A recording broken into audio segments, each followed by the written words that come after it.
May paalala naman ang hepe ng NCRPO sa mga pulis manatiling apolitical. Detalye ng balita mula kay Giselle Ricaport, RH15. Giselle.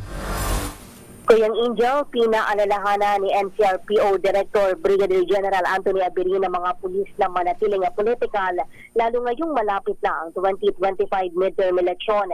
Inatasan sila ni Abirin na tumutok sa pagpapanatili ng seguridad kabilang sa campaign activities ng lahat ng national candidates ngayong simula na ang kampanyahan.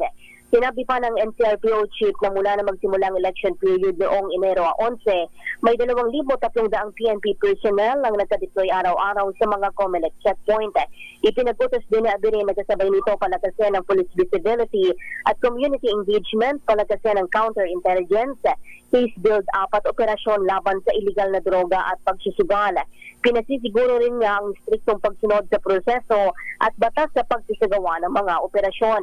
Iwasan ang pagkakasangkot sa anumang illegal activity at panatilihin ang integridad sa pagsaserbisyo sa bayan at sa taong bayan. Ito si Giselle Ricaport para sa DZRH sa Pilipinas, una sa Pilipino. Maraming salamat na Giselle.